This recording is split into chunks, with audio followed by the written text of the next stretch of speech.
शिव पुराण कथा कहानी के पीछे क्या है विज्ञान? क्या शिव का महत्व सिर्फ सांस्कृतिक है या फिर इस भस्म से सजे योगी देवों के देव महादेव के अन्य पहलू भी हैं? हिंदू संस्कृति में पुराणों की चर्चा खूब मिलती है। इन्हीं पुराणों में से एक है शिव पुराण। तो क्या है इस पुराण में सिर्फ कहानियां या कहानियों के जरिए कुछ और बताने की कोशिश की गई है? जिस विशाल खालीपन को हम शिव कहते हैं वह सीमाहीन है, शाश्वत है, मगर चूंकि इंसानी बोध रूप और आकार तक सीमित होता है, इसलिए हमारी संस्कृति में शिव के लिए बहुत तरह के रूपों की कल्पना की गई।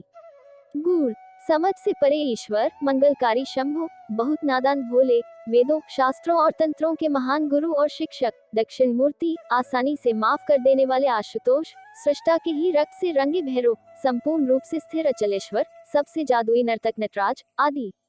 यानी जीवन के जितने पहलू हैं, उतने ही पहलू शिव के बताए गए हैं। आमतौर पर दुनिया के ज्यादातर हिस्सों में जिस चीज को लोग दैवी या ईश्वरीय मानते हैं, उसे अच्छा ही दर्शाया जाता है। लेकिन अगर आप शिव पुराण को ध्यान से पढ़ें, तो आप शिव की पहचान अच्छे या बुरे के रूप में नहीं कर सकते।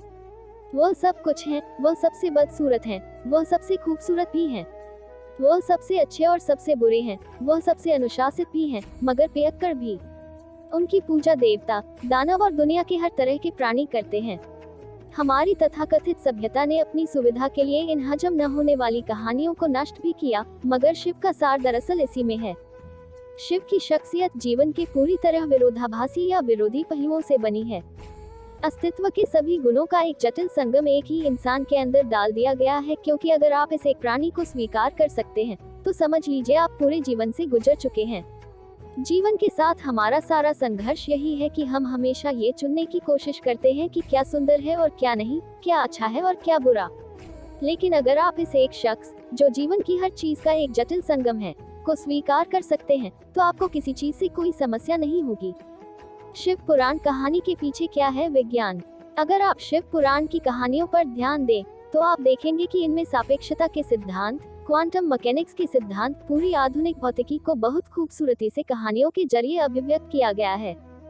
यह एक तार्किक संस्कृति है। इसमें विज्ञान को कहानियों के जरिए व्यक्त किया गया था, हर चीज को साकार रूप दिया गया था, मगर बाद में जाकर लोगों ने विज्ञान को छोड़ दिया और बस कहानियों को ढोते रहे। उन कहानियों को पीढ़ी दर पीढ़ी इस तरह बड़ा चढ़ाकर पेश किया जाता रहा कि वे पूरी तरह मूर्खतापूर्ण लगने लगी।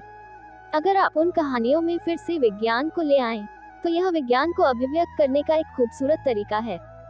शिव पुराण मानव प्रकृति को चेतना के चरम तक ले जाने का सर्वोच्च विज्ञान है, जिसे बहुत सुंदर कहानियों द्वारा किया गया है। योग को एक विज्ञान के रूप में व्यक्त किया गया है, जिसमें कहानियां नहीं हैं, लेकिन अगर आप गहन अर्थों में उस पर ध्यान दें, तो योग और शिव पुराण को अलग नहीं किया जा सकता।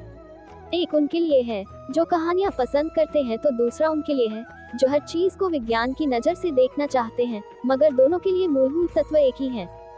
आजकल वैज्ञानिक आधुनिक शिक्षा की प्रकृति पर बहुत शोध कर रहे हैं।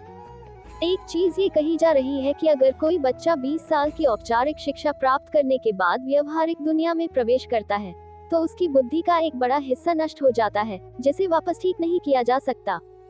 इसका मतलब है कि वह बहुत ज्ञानी मूर्ख में बदल जाता है। वैज्ञानिकों का कहना है कि शिक्षा देने का एक बेहतर तरीका है उसे कहानियों या नाटक के रूप में प्रदान करना। इस दिशा में थोड़ी बहुत कोशिश की गई है, मगर दुनिया में ज्यादातर शिक्षा काफी हद तक निषेधात्मक रही है। जानकारी का विशाल भंडार आपकी बुद्धि को दबा देता है, जब तक कि वह खास रूप में आपको न दिया जाए। कहानी के रूप में शिक्षा प्रदान करना बेहतरीन तरीका होगा। इस संस्कृति में यही किया गया था। विज्ञान के सर्वोच्च आयामों को बहुत बढ़िया कहानियों के रूप में दूसरे लोगों को सौंपा गया,